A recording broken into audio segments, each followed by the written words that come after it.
vamos a empezar otro seminario del CEIGRAN. Hoy está con nosotros Esther Hernández Montes, que es investigadora del CEIGRAN y profesora del Departamento de Producción Agraria, ¿no? De Producción Agraria de esta escuela.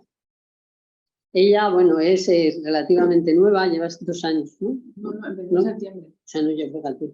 No lleva ni un año con nosotros. Pero ella, bueno, realizó el máster aquí de Tecnología Agroambiental para una Agricultura Sostenible con nosotros, o con la escuela, y luego hizo el doctorado en la Universidad de Baleares, donde se estudió los efectos, donde estudió los balances de carbono y agua en el cultivo de la vid.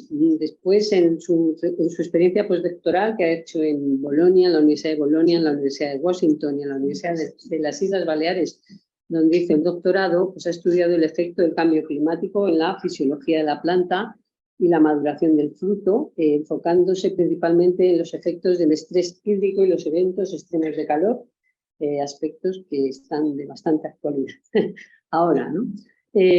Bueno, ahora continúa centrando su investigación en los estudios de las relaciones hídricas y las prácticas de manejo, entendido como mitigación y adaptación, y hoy lo que va a hacer es darnos un poco un repaso de todas sus investigaciones en estos temas y en lo que está ella ahora mismo investigando. Se me ha olvidado, antes de darle la palabra, se me ha olvidado decir que el seminario va a ser grabado y bueno, es un seminario que se emite también online y los que nos siguen online pues podrán intervenir. Sí que les pido que mantengan durante la intervención de Esther los micrófonos cerrados y luego al final podrán intervenir pidiendo la palabra tanto presencialmente, tanto personalmente como por chat, lo que ellos prefieran. Bueno, pues ya, Esther, cuando quieras. Vale, pues muchas gracias, Isabel, por la presentación. Hola a todos. Bueno, nos conocemos yo creo que más o menos bien. Ya Isabel ha adelantado un poco en mi trayectoria en la universidad, ¿no? Yo estudié en la universidad y bueno, Pilar Baeza, que está allí la profesora Pilar Baeza, fue la que me metió el gusanillo de la investigación cuando hice el TFG y el TFM. Y bueno, pues me gustó mucho y decidí hacer el doctorado y me fui a las Islas Baleares. Bueno, pues esta sería un poco la secuencia en la que nos movemos. Y para empezar la formación predoctoral, como ya os decía, que la empecé aquí realmente, pero bueno, me voy a centrar en los experimentos que hice en la tesis doctoral que se centraron principalmente en el balance de carbono y en los procesos respiratorios del cultivo de la vid. ¿Por qué los procesos respiratorios? Bueno, cuando hicimos una revisión bibliográfica, vimos lo que había de balance de carbono en vid y demás, y en otros cultivos y también en forestales y demás, veíamos cómo el gasto por respiración era muy variable, ¿vale? Iba del 35% más o menos al 80% del fijado por la fotosíntesis. Entonces, bueno, dijimos, vamos a ver si tenemos información sobre la respiración, sobre las referencias, tenemos suficientes referencias como para cuantificar la respiración, el peso de la respiración en los balances de carbono. Y vimos que no era así, no había mucha información y bueno, empezamos a explorar este mundo, ¿vale? Como veis, bueno, hay multitud de factores que afectan a estos procesos respiratorios, entre ellos pongo aquí algunos: la temperatura, la intercepción de la luz de la planta, disponibilidad de agua, de nutrientes, el cultivar, la fenología de la planta, el órgano, la ontogenia. Y bueno, pues aquí os hago una introducción de la importancia que tiene el balance de carbono y más en viñedo, ¿no? Porque hay multitud de técnicas de manejo diferentes, de estrategias de riego diferentes, de, como sabéis, pues variedades que se utilizan a nivel en España y a nivel mundial muy diferentes, y no sabíamos cómo podía tener eso una influencia tanto en el balance de carbono como en estos costes respiratorios. Por esto, bueno, esto fue más o menos la idea general, ¿no? Una parte de asimilación de carbono, una parte de cuantificar pérdidas y una parte de biomasa. En cuanto a la asimilación de carbono, bueno, pues ¿cómo lo hicimos? Lo que hicimos fue medir la asimilación neta de carbono con un medidor de gases por infrarrojo a diferentes horas del día y en diferentes posiciones, como veis aquí. Si este es el dosel vegetal, pues medimos en diferentes posiciones de hoja, ¿vale? Incluso las internas, para ver cómo podía influir eso, el sombreo de las hojas en esa asimilación neta de carbono. Y hicimos un seguimiento foliar también para poder extrapolar esas medidas a nivel de planta. Hicimos estas medidas pues, en estos estados fenológicos, desde floración hasta post-cosecha. En cuanto a las pérdidas respiratorias, bueno, pues hicimos medidas nocturnas de respiración de hoja, en diferentes posiciones también, diferentes tipos de hoja. Medidas de respiración de fruto, tanto en luz como en oscuridad, para simular también lo que pasa durante el día y lo que pasa durante la noche. Medidas de respiración de suelo y de raíces y medidas de tallo. Y por último, bueno, pues a los 2 años se arrancaron las plantas, hizo medida de biomasa tanto de la parte aérea como de la parte permanente radicular. Empezando, bueno, voy a contaros un poco de lo más novedoso, digamos, de la tesis, que fue lo enfocado en respiración, que era de lo que menos había estudios sobre esto. Entonces, bueno, de la asimilación de carbono no me voy a enfocar mucho porque seguro que habéis visto ya pues, lo típico de medidas de fotosíntesis y demás. Me voy a enfocar más bien en la respiración y luego en los balances ya finales integrados. Entonces, en cuanto a la variabilidad espacial y estacional de la respiración de raíces y suelo, lo que hicimos fue, por un lado, hacer medidas a lo largo de toda la fenología de la planta y para poder estudiar esa variabilidad espacial, lo que hicimos fue medir a lo largo de las filas, donde había más peso de la fenología y más peso del riego, o sea, era nuestra hipótesis, y luego medidas también en la calle, o sea, entre filas de plantas. Hicimos medidas tanto para garnacha como para tempranillo, que fueron las 2 variedades que incluí en mi tesis, y con riego deficitario y sequía. Y asociado a estas medidas, hicimos medidas de humedad del suelo, temperatura del suelo y estado hídrico de la planta mediante potencial hídrico foliar antes de amanecer o potencial de tallo a mediodía. Para no, bueno, traigo algunos resultados de cada parte, ¿vale? Y en esta gráfica lo que hicimos fue compilar todos los estados fenológicos y para mostrar la variabilidad espacial, ¿vale? En el eje de las X veis las 5 posiciones. Las 3 primeras asociadas que estaban posicionadas a lo largo de la fila y la 4 y la 5 que estaban en la calle. A la izquierda son las plantas regadas y a la derecha las plantas en sequía. Bueno, esto es separación de años, ¿vale? Pero podemos mirar un año de referencia para ver lo que pasa que se repetía en general, se repetía a lo largo de los años. Lo que pudimos ver aquí es la variabilidad espacial de esos flujos de CO2 que había a nivel viñedo y también vimos el efecto del riego analizando estas diferentes posiciones. Otro análisis que hicimos fue el análisis estacional, es decir, el efecto que tuvo la fenología en esas tasas de respiración de suelo y bueno, el efecto que tuvo la fenología y el riego, ¿vale? Los diferentes efectos independientes a lo largo de la fenología. Bueno, aquí vemos el efecto del riego en una posición 1, es decir, una posición a lo largo de la fila y una posición 5 en la calle.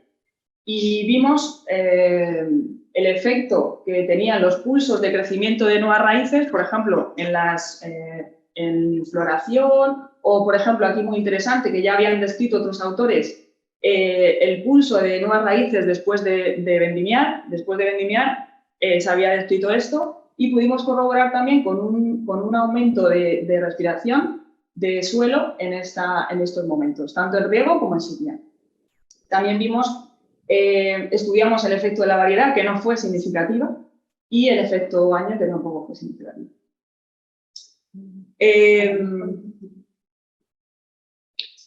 Luego ya pasando a la respiración asociada a las hojas, lo que vimos es que durante un periodo largo de tiempo se conviven diferentes tipos de hoja en el viñedo. Y lo que tampoco vimos fue demasiada información sobre el coste de crecimiento y el coste de mantenimiento que había para el cultivo de la vid, y teniendo en cuenta diferentes variedades, teniendo en cuenta diferentes regímenes hídricos, etc. Entonces lo que hicimos fue medir, pues, bueno, a lo mejor podemos pensar que no hay mucha información porque hay que medirlo por la noche, entonces a lo mejor por eso era por lo que no había mucha información. Entonces, esto fue lo que hice. Me di por la noche en un experimento de 30 días y bueno, pues medimos hojas en expansión hasta que la hoja, esta primera que estaba aquí comenzando su expansión, hasta que completó su expansión, y así pudimos cuantificar tanto el coste que tenía, el coste de crecimiento que tenía esa hoja en expansión, como el coste de mantenimiento que tenían esas hojas adultas. Y lo que vimos, bueno, como en todos los casos de mi tesis, he evaluado las dos variedades y los dos regímenes hídricos. Entonces, vimos a nivel expansión de hoja, vimos que había un patrón diferente de expansión en las dos variedades. Y esto ya una compañera del grupo ya había publicado una diferencias anatómicas en la hoja de estas dos variedades. Estas diferencias en expansión las asociamos también a diferencias en respiración, en tasas respiratorias. Vimos que garnacha y tempranillo, las tasas respiratorias de crecimiento eran diferentes y vemos cómo tempranillo tenía mayores tasas de respiración que garnacha en los 2 años. Y también pudimos ver ese decaimiento de respiración y cuantificar esa respiración de mantenimiento midiendo hojas adultas que habían completado su expansión. Ya pasando a fruto, bueno, no detallo mucho de cada experimento porque lo que quiero es mostraros de una idea general lo que obtuve y bueno, he puesto ahí la referencia de algunos artículos por si os interesa un poco más de detalle. Pero bueno, tampoco quería abrumar con muchos resultados. Me interesaba más que viéramos todo en conjunto. En cuanto a la respiración de fotosíntesis, en cuanto a la respiración y fotosíntesis del fruto, aquí lo que veíamos es que los diferentes estudios que encontrábamos en fruto, aparte de que estaban muchos de ellos en condiciones controladas y en maceta y demás, veíamos como no encontrábamos mucha información sobre el efecto del estado hídrico, por ejemplo, o el efecto de diferentes variedades.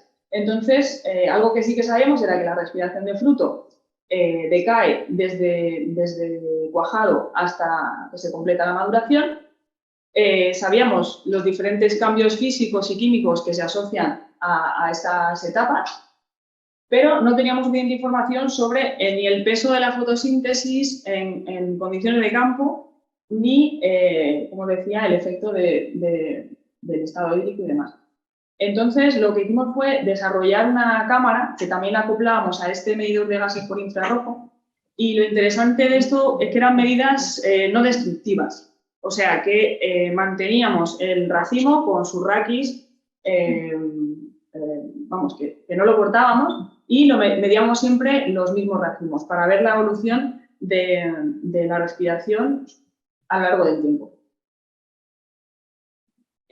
Algunos de los resultados, aquí pudimos ver, si veis estas gráficas son de 2 años diferentes, estas dos se refieren a la respiración de racimo en tamaño guisante, cuando todavía estaba verde. Esto era cuando ya estaba empezando a cambiar de color. Perdón. Y este ya cuando había completado su maduración, o estaba completando su maduración. Y lo que vimos fue unas variaciones que ya estaban descritas a lo largo del desarrollo de fruto, es decir, iban las mayores tasas aquí cuando el racimo estaba verde y las menores cuando estaba completada la maduración. También pudimos cuantificar la fotosíntesis del fruto, ya que en gris oscuro podéis ver las medidas en oscuridad y las rayadas serían bajo condiciones de luz. Entonces, la diferencia, bueno, pudimos cuantificar esa fotosíntesis del fruto, que obviamente fue perdiendo peso a medida que la uva iba cambiando de color. Y en cuanto al estado hídrico, el efecto del estado hídrico, que era lo que queríamos estudiar, no vimos diferencias claras del estado hídrico, del efecto del estado hídrico sobre la respiración del fruto. Teniendo todo esto, volvemos a este esquema inicial. Lo que hicimos fue integrar todos esos valores, ¿vale? Y lo que hicimos fue integrar tanto la asimilación de carbono, aquí veis los diferentes estados fenológicos, expresado en días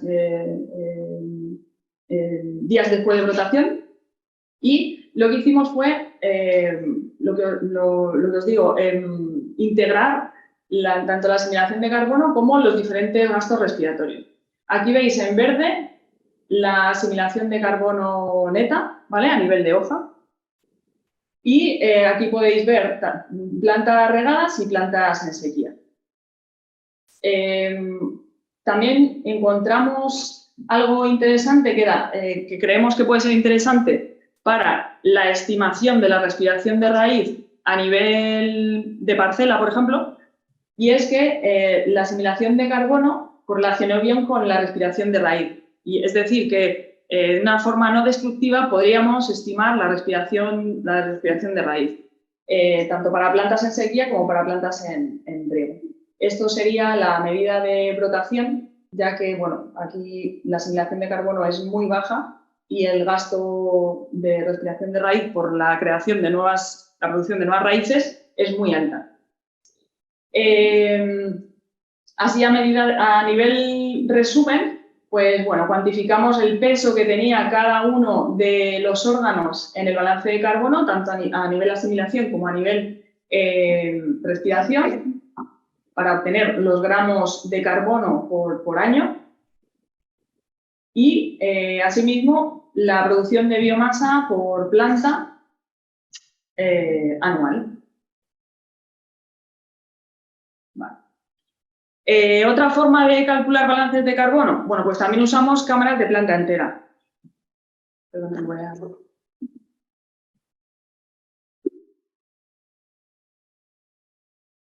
Cámaras de planta entera.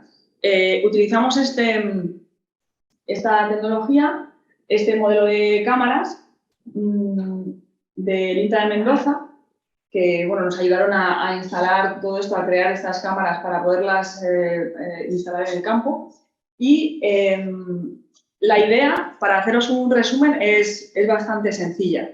La idea es que por esta chimenea entra un flujo de aire impulsado por esta turbina de aquí y entra a la cámara donde se crea una turbulencia homogénea y sale hacia el exterior. Es decir, el aire de referencia entra, pasa por la planta y sale. Y eso es lo que conectamos a este aparato de aquí. Conectamos el aire de referencia y el aire muestra, que le llamamos. La diferencia será el carbono asimilado o el agua que está evaporando la planta. Esto sería más o menos lo que se obtiene, ¿no? Aquí lo reflejamos con la radiación para que veáis un poco la respuesta. Y sí que se vieron respuestas bastante rápidas al aumento de radiación, ¿vale? Y pudimos cuantificar tanto la asimilación neta durante el día como la respiración durante la noche. Algo, bueno, bastante útil de esta técnica es que se pueden simular también escenarios. Por ejemplo, otros autores con estas mismas cámaras han simulado olas de calor, es decir, conectadas a estas turbinas, ponen unas resistencias, entra el aire caliente y se mide la respuesta más o menos instantánea y cada X segundos, cada 10 segundos, cada minuto, de qué está pasando a nivel de balance de agua y balance de carbono. También nos sirvió para evaluar qué posición de la hoja, es decir, comparamos estas medidas con las que habíamos hecho en el dosel vegetal. Entonces vimos qué hora y qué posición de hoja correlacionaba bien con el balance de carbono, con la asimilación neta de carbono a nivel de planta. Entonces probamos, por ejemplo, la posición 1 a las 11, la posición 2 a la 1, etcétera, y vimos cuál era la mejor posición de hoja que reflejaba, que nos daba una idea del carbón neto que estaba asimilando la planta. Bueno, ahora ya pasando a la formación postdoctoral, aquí he puesto a Mafalda un poco despeinada porque sí que es verdad que esta etapa... No soy yo por la primera. No, y yo ahora también, pero bueno. Pero quería poner un poco el de peinado porque realmente fue una etapa, o sea, fue muy bonita, pero también dura y de mucho viaje y a nivel personal bastante, o sea, que me marcó bastante. Y bueno,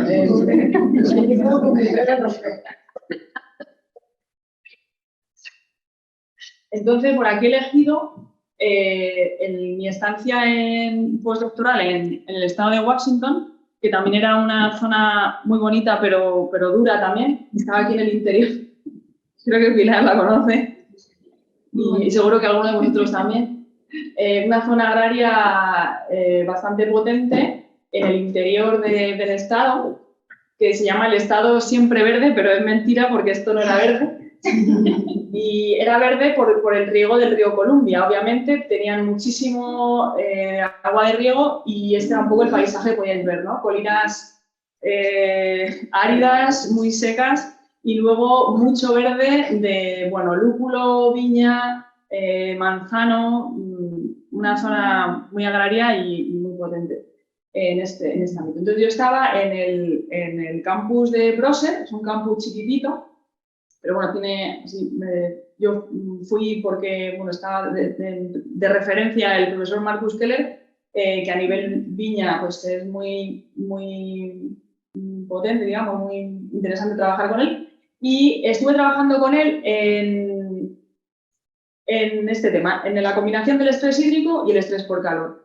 Y bueno, aquí os traigo un poco la justificación de este estudio, que, bueno, por parte del sector había una demanda de información, sobre la interacción de estos efectos, ¿no? Porque claro, en viñedo y en otros cultivos también está pasando, el escenario de las áreas que son aptas para el cultivo de vid, para uva de vino de calidad, está cambiando y veis cómo cambia y cómo se reducen las áreas de producción de uva para vino de calidad. Esto sería en Europa, ¿vale? Vemos unas proyecciones que dan miedo y, como os decía, por parte del sector nos decían, vale, nos encontramos información sobre cuáles son los efectos de la sequía en viña. Nos encontramos información de cuáles son los efectos del estrés por calor en viña. Pero ¿qué pasa cuando lo combinamos? ¿Qué pasa? ¿Tenemos que regar antes de la ola de calor? ¿Tenemos que regar durante? ¿Tenemos que regar después? ¿Cuánto tarda en recuperarse la planta? Etcétera. ¿Y cuáles son los efectos? Que tampoco quedan claros, ¿no? Entonces, bueno, para que os hagáis una idea, a nivel año, ¿no? En 2021, por ejemplo, aquí os traigo el Valle de Yakima, que era donde estaba yo, pues aquí había un montón de días con temperaturas de más de 35 grados. Fijaos lo que supone esto a nivel cultivo, ¿no? A nivel manejo. Y también, si os fijáis, son en unos meses clave para la maduración del uva.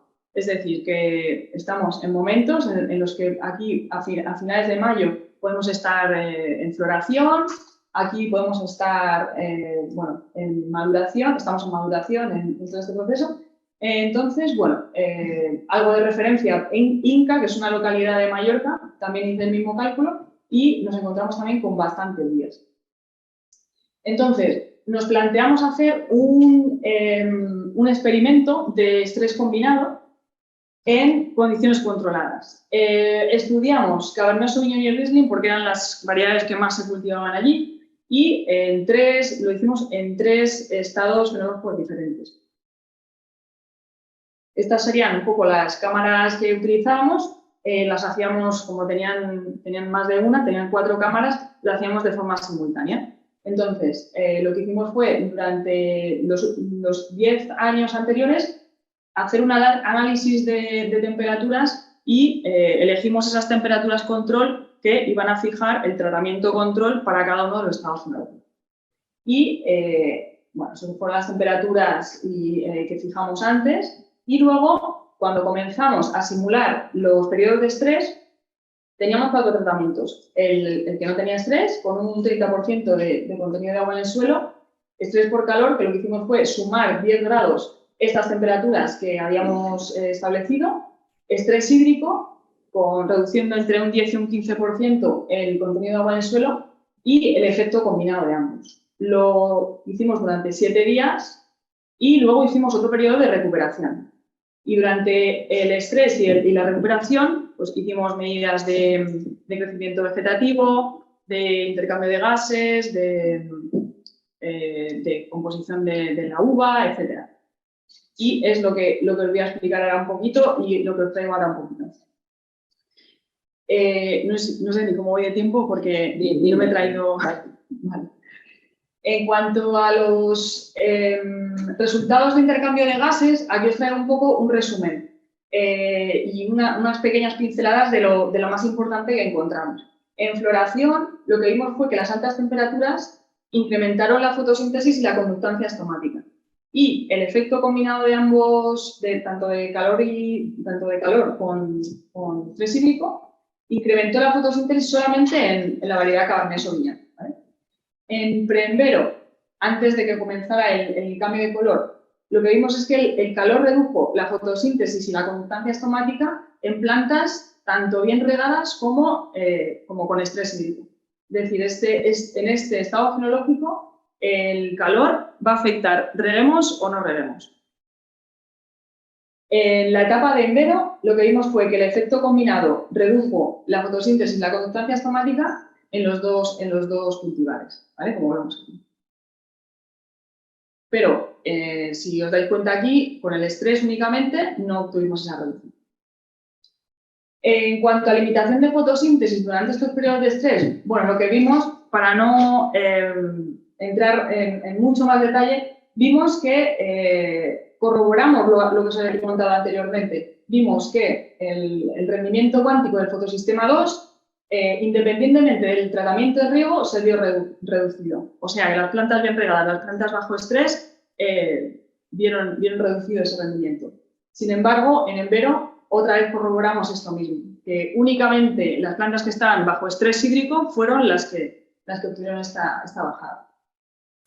Y bueno, también hicimos un análisis entre hojas jóvenes y hojas adultas y lo que vimos, algo interesante, fue que probablemente debido a que no controlan al control estomático, ¿verdad? Que las hojas jóvenes tienen menor control estomático, vimos cómo tanto la fotosíntesis como la conductancia estomática en hojas jóvenes, en el mismo pámpano, es decir, estas medidas son medidas en el mismo pámpano, pero una hoja joven y una hoja adulta, se comportan de una forma totalmente diferente.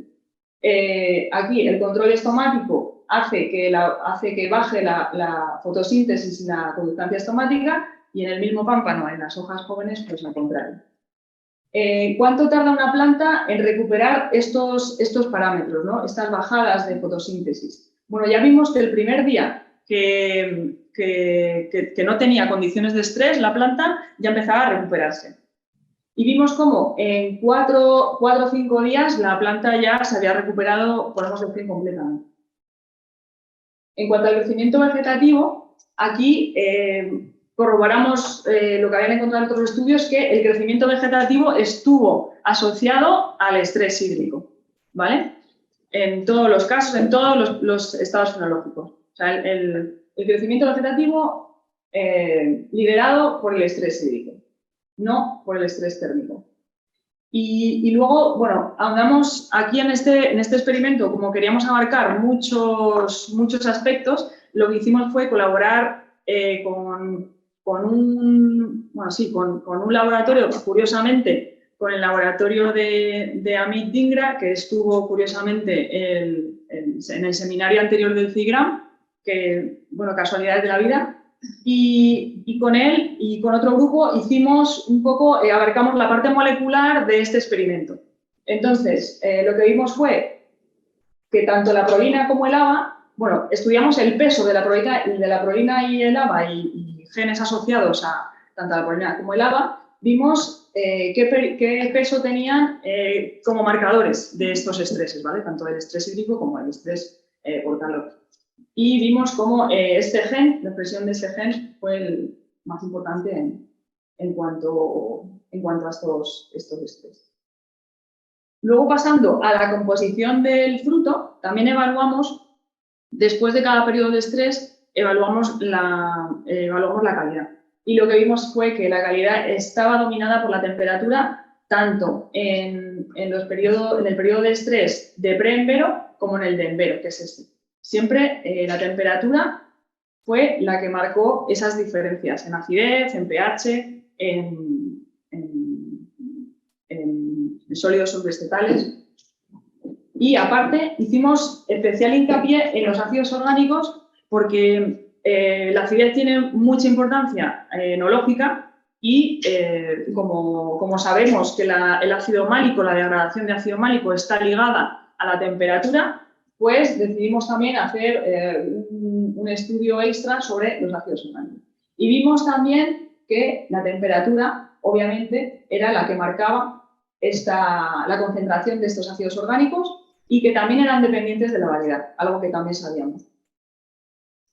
Este es el artículo que curiosamente publicó la MIT-INGRA y aquí lo que tratamos es, lo que os decía, de abarcar esa parte molecular y la transcriptómica del metabolismo de la valla, ¿vale? Entonces aquí podéis ver este lío de tablas y esquemitas, pero así para haceros un resumen, lo que vimos fueron los genes que sobreexpresaban en los diferentes tipos de estrés, asociándolo a las diferentes variedades para ver si se diferenciaban las variedades.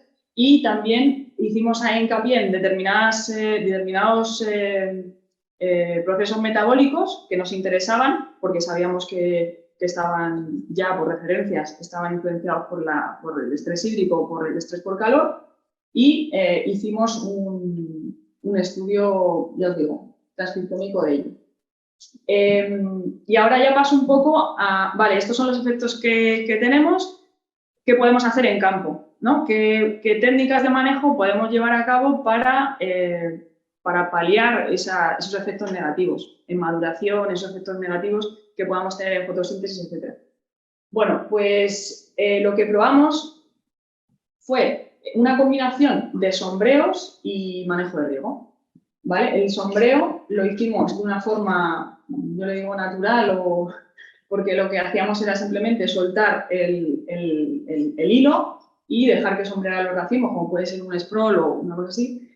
Y comparamos entre control, deshojado y deshojado más sombreo. Aquí lo que intentábamos era maximizar la síntesis de málico y la degradación, minimizar la degradación de málico para aumentar esa acidez, que era lo que nos bajaba con las altas temperaturas. Y luego también lo que hicimos fue establecer dos tratamientos de riego, estrés hídrico y no estrés. Lo que vimos con el sombreo fue que después de la compactación del racimo pudimos reducir las temperaturas máximas en más de 12 grados. Estos son datos de Mallorca, o sea, fijaos la temperatura de racimo a la máxima, pues supera los 50. Y las diferencias de temperatura las pudimos mantener en diferentes olas de calor. Estas son olas de calor que se registraron este año. En cuanto al efecto que tuvo en el rendimiento de la planta, pudimos ver cómo el sombreo sí que mantuvo esa producción que teníamos en el control. Y en cuanto a calidad, pues también vimos cómo había efectos significativos en cuanto al efecto riego y el efecto canopia en aspectos que nos interesaban bastante, como el ácido málico, el ácido tartárico y también la acumulación de sólidos solubles totales, que lo que queríamos en ese caso era retrasar la maduración y sí que conseguimos un poco ese objetivo. Otra técnica que probamos en Estados Unidos y que bueno, aquí puede parecer un poco loca, igual, por la escasez de agua y demás, pero bueno, allí estamos probando esto y puede tener un efecto, puede tener un interés, cierto interés. Allí lo que estábamos probando para intentar disminuir la temperatura de la hoja era instalar estos sistemas de refrigeración en campo, donde instalábamos una línea adicional de riego aquí arriba y con estos nebulizadores pues teníamos un termómetro láser que lo que hacía era medir la temperatura de la hoja y cuando le establecíamos, por ejemplo, una temperatura de hoja vamos a poner, de 36 grados o 37 grados, automáticamente se activaban los nebulizadores y empezaba a refrescar el la vegetación. Cuando esa temperatura llegaba a cierto umbral, se paraban, porque aquí teníamos un medidor de humedad de hoja, entonces se paraba cuando ya era excesivo y volvíamos a empezar. Entonces, esto está aún en estudio, porque a nivel de eficiencia del uso del agua, de gasto, etcétera, pues hay que ver qué es lo cuáles son las consecuencias, pero bueno, solamente pues os lo quería traer porque también era algo novedoso y por allí había mucho agricultor todavía que utilizaba los aspersores para uva de mesa. Entonces, bueno, pues pensamos en digamos, en esta alternativa para crear esta cortina y poder refrescar a la vegetación. Nada, gracias por vuestra atención. Sí. Solamente recalcar 4 pinceladas de la época esta que estoy empezando de consolidación. Estoy colaborando es muy poco tiempo lo que llevo, pero bueno, ya estoy empezando a colaborar con compañeros, a hacer cosas. Bueno, el profesor Miguel Quemada me invitó a participar en una calculadora de huella, bueno, es de asimilación de carbono que me ha dejado a mí liderar y yo estoy liderando y compilar y con los compañeros, con Ana, con David, con un montón de compañeros que están empezando a hacer cositas y en la siguiente ya espero tener resultados para mostrar. Pues nada, muchas gracias, Esther. Gracias a vosotros. Sí.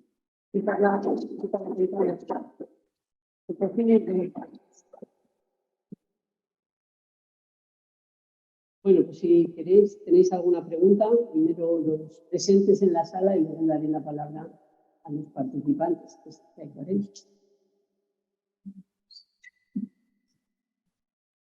Inés, ¿tienes? Nos ha dado mucha información de muchos trabajos y tal. Y eso es muy interesante, pero bueno, esto da para varios seminarios. Sí, igual podía haber hecho algo, enfocarme en algo concreto, pero es que...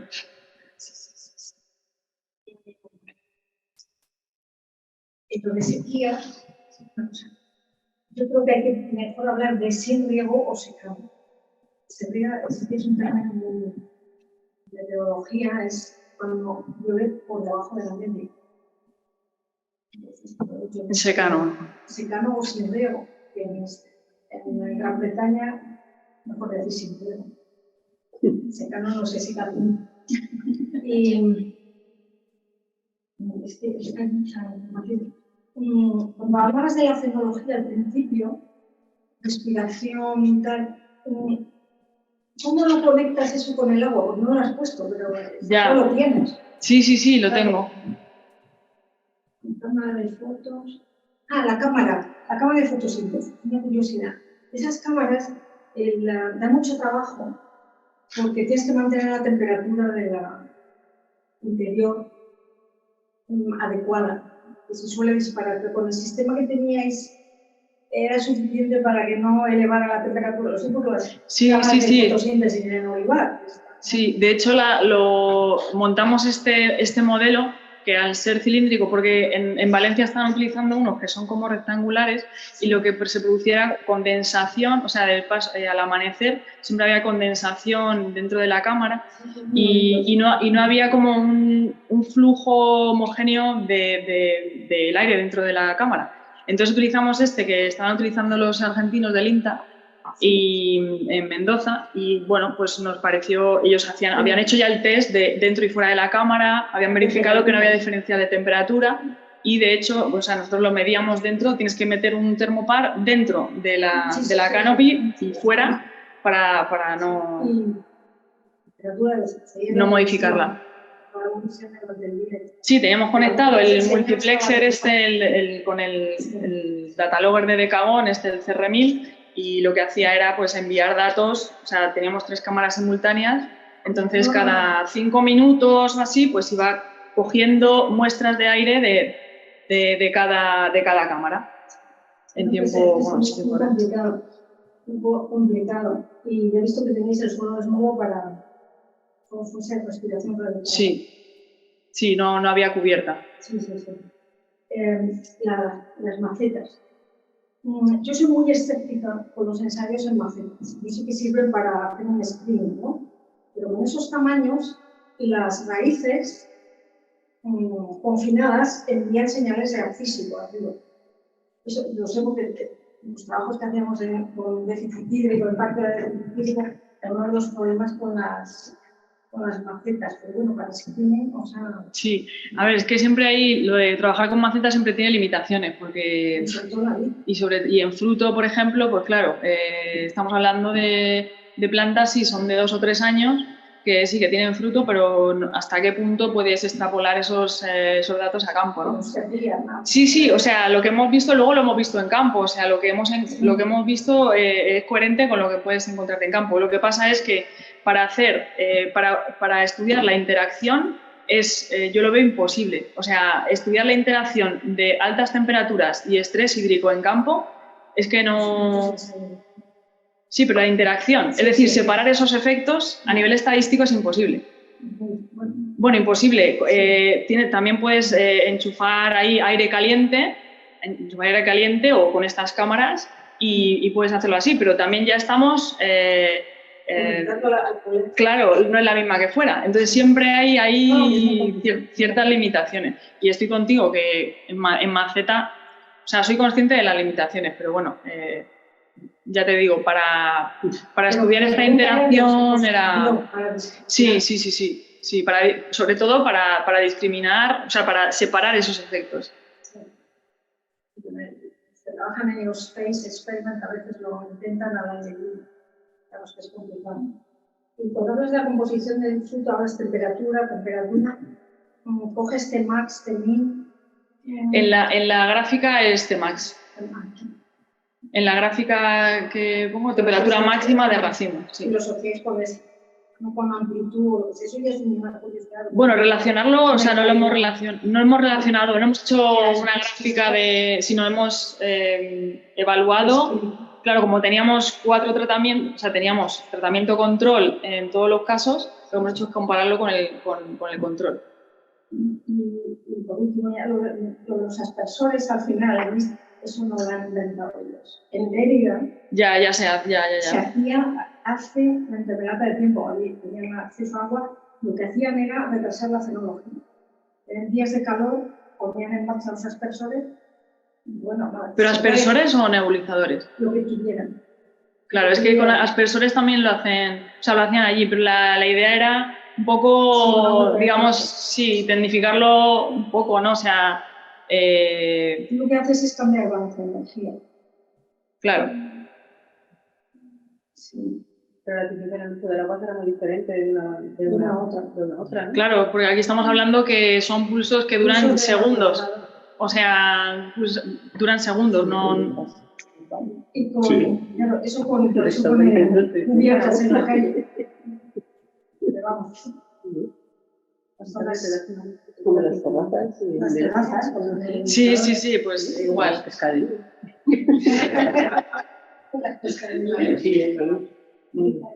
Ya. Muy interesante, ¿no? Yo, perdón, si os he acribillado así, pero... A ver, tienes otra pregunta. Un compañero que se agricultor en Mil y lo tiene secano. Y este año con la sequía he tenido que dar aportes de agua. Y me gustaría saber en qué etapas del crecimiento y si es mejor aportar esta agua durante o después del episodio de sequía o de alta temperatura. Vale, o sea, la primera pregunta sería, o sea, ¿cuándo aplicarlo si no la de calor? O con ola de calor. O sea, si no tiene ninguna ola de calor, estamos hablando de un viñedo normal y estás pasando por una primavera, digamos, mala o que no tienes reservas de agua de ese invierno, pues lo primero que pues yo le diría a tu amigo que riegue, porque tú lo que quieres es llegar a que la vegetación, o sea, que desarrolle las hojas suficientes como para que luego te complete la maduración la planta. Entonces tienes que tener agua suficiente como para completar esa masa foliar que quieres. Es más importante soltar el agua al principio que no al final, cuando está generando hojas. Claro, si tienes un estrés hídrico al principio, ya... Vamos. Yo le preguntaría a Pilar Baeza. Eso que en realidad, ¿no? Que estamos haciendo Yo, por ejemplo, ya se va repitiendo durante varios años el hecho de tener que regar eso antes de brotar.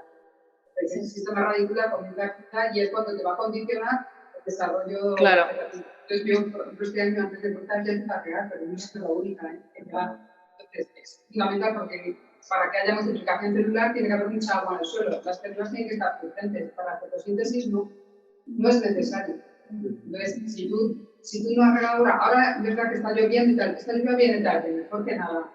Pero muchos viñedos ahora mismo están así. Yo no espero que crezcan mucho, porque la temperatura es lo que les está limitando ahora. O sea, regar. Si tienes déficit hídrico antes de brotar, hay que regar. Sí, eso lo sabe él, porque cuando podan no llora. Sí, si hay temperatura para que llore y no llora, pues eso es que le falta agua. Eso. Pero bueno, según van pasando estas cosas, se va aprendiendo más. Y luego antes de una ola de calor, yo lo daría antes de la ola de calor, intentaría regar mucho. Lo que pasa es que con goteo, el goteo es limitado. No es lo mismo que una lluvia o con un riego amantado.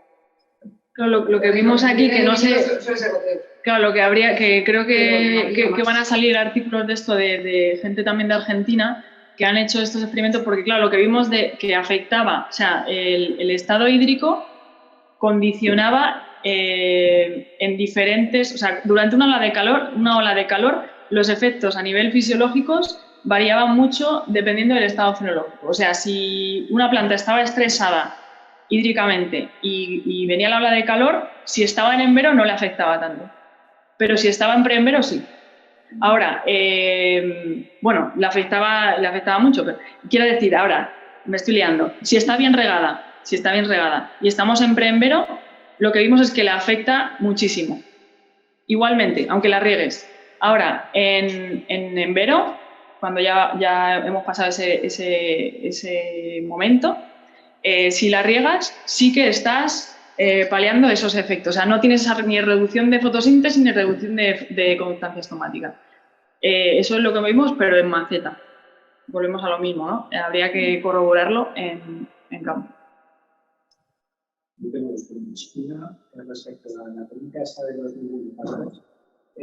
¿Hicisteis algún estudio de la posible mayor incidencia de enfermedades? Sí, la verdad que no hubo. Porque es que lo que te digo, son pulsos es que son segundos. Son segundos. O sea, durante una ola de calor, en 5 minutos, ya otra vez se está activando porque no queda, como teníamos un sensor de humedad de hoja, es que en nada se secaba. O sea, está hablando de 40 grados. Claro, son temperaturas que...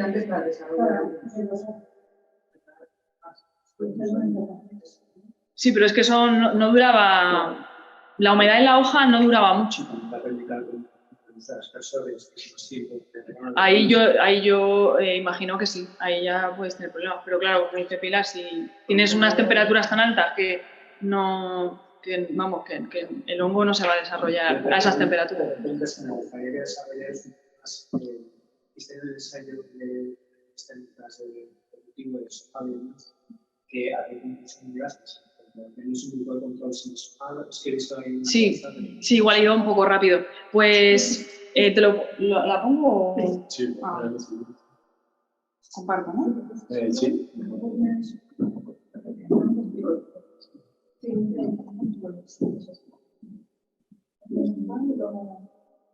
Vale, aquí claro, venía un poco este proyecto que nos lo financiaba la Asociación de Productores de allí del estado de Washington. Entonces, iba en línea venía a seguir un poco lo que habíamos obtenido, los efectos que hemos obtenido en cámara de crecimiento, o sea, efectos sobre todo, ácidos orgánicos, en pH, en acidez total y en Brix, ¿no? Entonces, lo que pensábamos era, la hipótesis de este estudio era que si aumentábamos la iluminación durante el estado de valla, cuando está verde todavía, podíamos promocionar esa síntesis de ácido málico al máximo. Y luego sombrearlo cuando la valla empezaba a ablandar, que es cuando se empieza a sintetizar el ácido málico, a degradar el ácido málico. Esa es la principal hipótesis de este estudio. Así, conseguiríamos maximizar la síntesis y minimizar la degradación. ¿Vale? Eso era lo que queríamos hacer. Y asociado a retardar un poco la acumulación de sólidos solubles totales. Esa era la idea. Entonces, teníamos un control que no deshojábamos ni sombreábamos. No hacíamos nada. O sea, hacíamos mucho, pero... luego, teníamos uno que era deshojado y otro que era deshojado, lo que te había contado, deshojado más sombreo. Y aquí lo que obtuvimos es, bueno, aparte de la bajada de las temperaturas máximas, en 10-12 grados, cuando había una ola de calor, lo que vimos fue que conseguimos mantener el rendimiento parecido al control, ¿vale? Y en cuestión de la calidad, lo que vimos fue que,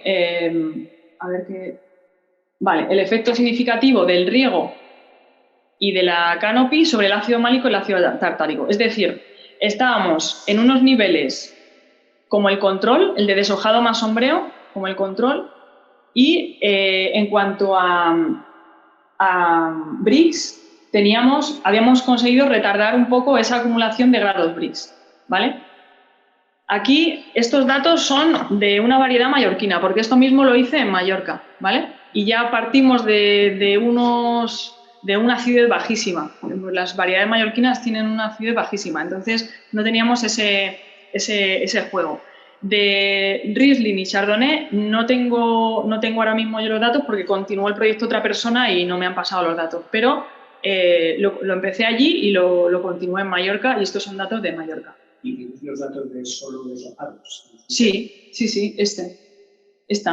ácido málico, ves que es el que tiene ácido málico más bajo y ácido tartárico más alto por el efecto, efecto concentración, probablemente, porque si te vas al peso de valla, aquí, si te vas al peso de valla, ves como la bajada de peso de valla, que también tuvimos menores rendimientos en obviamente también en este tratamiento, porque bueno, pues los racimos estaban, que se deshidrataron muchísimo y perdimos mucha producción en ese tratamiento.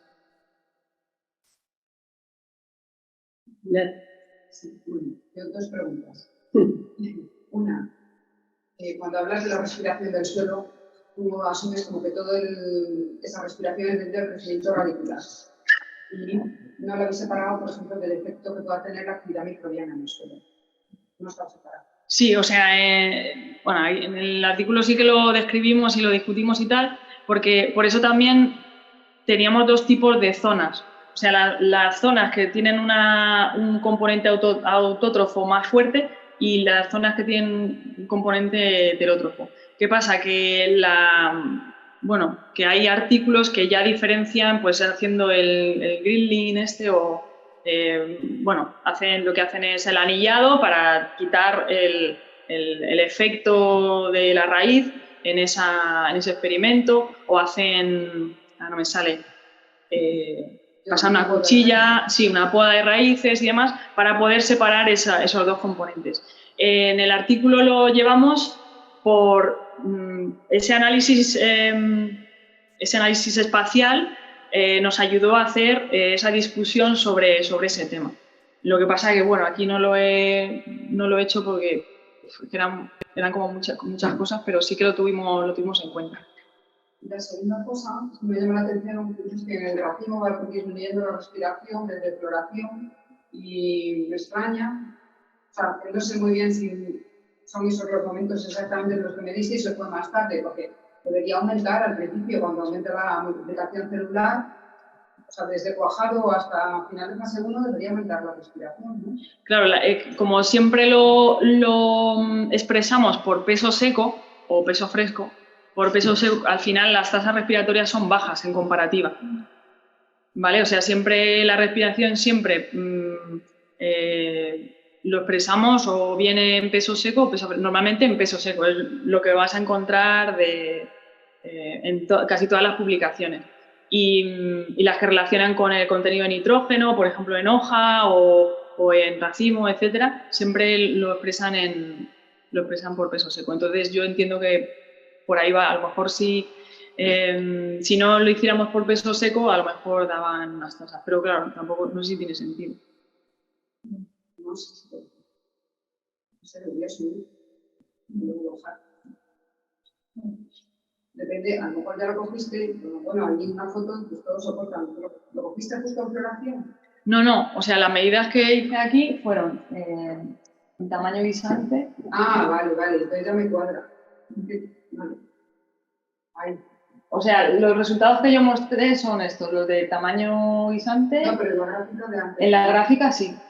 Vamos, por referencias es lo que... Floración. Sí, o sea, por referencias es lo que he publicado. Al menos yo O sea, deberías he encontrado eso. bajar. Bueno, pues revisaré las referencias. Sí, al fin, eso era una gráfica de lo que yo había encontrado haciendo una revisión. Y luego esto era lo que yo encontré en el experimento. Esto no sé si pasa lo mismo, yo lo tengo en uva, pero en frutos pequeños, por ejemplo, el tomate y demás, cuando son muy chiquititos, tiene que ver mucho con la relación superficie y volumen. Cuando tú tienes mucha superficie y poco volumen, el intercambio es más rápido que cuando ya tienes mucho volumen y menos superficie. Y eso pasa cuando el fruto es más reciente. Pero no sé si por ahí puede pasar. Es decir, cuando tú tienes una superficie mucho mayor que el volumen que tú tienes dentro, los intercambios son mayores, que cuando tienes ya una valla mucho más grande, que ya tienes más volumen, pero menos superficie en relación al volumen que tú tienes de intercambio. No sé si por ahí o no. Ya, bueno, es que claro, no lo tengo aquí porque este es otro artículo diferente y sí que tenía la relación entre el tamaño de valla y las tasas respiratorias. Pero claro, que no lo he traído. Es que no, o sea, no la he copiado porque me parecía, o sea, era como dar una visión general, pero que, vamos, que podemos, sí, podemos debatirlo. Bueno, Miguel. Sí, bueno, gracias por la presentación, Esther. Yo quería que lo enfocases un poco también todo esto a la encomienda que te han hecho para balance de carbono en cultivos leñosos, o sea, la invitación es directamente del Ministerio de Transición Ecológica y Cambio Climático. Realmente lo que necesitan es una metodología para establecer el balance de carbono en cultivos leñosos, que sigue siendo algo que nos da muchos dolores de cabeza, también en nitrógeno, pero claro, sí dan muchos dolores de cabeza, que va a tener una calculadora, ¿no?, más sencilla, pero que detrás tiene que estar todo el bagaje científico que has hecho y que, como entonces, yo creo que va a ser una referencia nacional sin duda. Y además, como España, probablemente en leñosos somos referencia internacional, pues es una referencia internacional. Entonces, ¿cómo has pensado en incorporar todo esto y cómo has pensado en...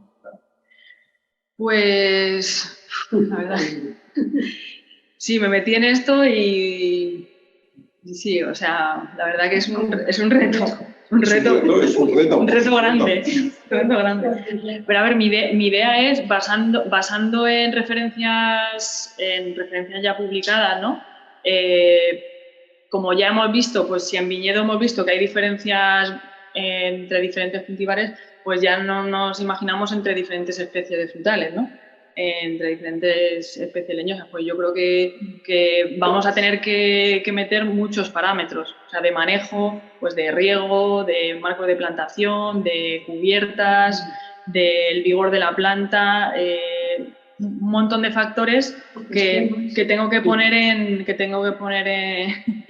bueno, pues sí, en orden y apoyarlo de referencias ya publicadas, incluidas pueden ser estas, sobre todo las de asimilación neta, porque en respiración, bueno, pues no estoy viendo que las calculadoras estén incluyendo este parámetro, pero bueno, podría ser, a lo mejor para una primera etapa, igual no, pero para una segunda etapa igual sí que podemos pensarlo. Y bueno, con los compañeros que me quieran apoyar, yo estoy encantadísima. porque es un reto fuertísimo. ¿Tenéis alguna otra pregunta? El retraso de la maduración, ¿no es factible? Es decir, ¿cómo podría retrasar? Lo has tocado, la maduración, ¿no? Hablando de las conversaciones que Carolina Rafael no se hacen más de toda la vida. Retrasar la maduración a épocas más frescas, ¿no? Comentabas que desde novela. Sí, pero es difícil, ¿eh? Sí, sí, sí. Sí, a ver, ¿Tú has visto algo? sí, con el deshojado se ve ese efecto a los, no sé, pues a los X días, no sé, a las 2 semanas vamos a poner. El deshojado hace, tú notas que hay una bajada en la acumulación de sólidos solubles totales en las muestras. Eso es así. O sea, seguro, por eso. O sea, que con el deshojado... Claro, yo estoy pensando en otros artículos, por ejemplo, Martínez de Toda no deshoja, lo que hace es podar la planta porque la pasa una barra de corte por la mitad. Entonces, claro, le quitas hojas. Pues, o sea, quitarle hoja automáticamente ves el efecto. Claro. Por eso el sombreo había, claro, imaginaos en Mallorca, a un deshojado, pues lo que hacemos es que se fríen.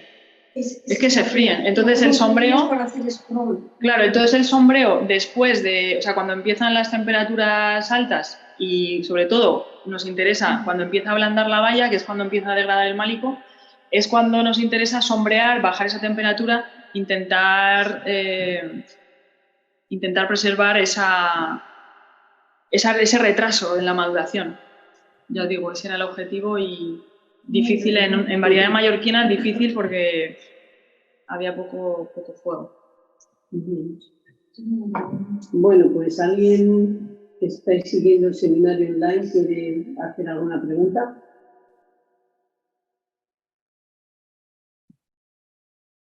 No parece. Bueno, pues entonces nada más, damos por finalizado este seminario. Muchas gracias, Esther, por la presentación, por las preguntas, por todo y nada más.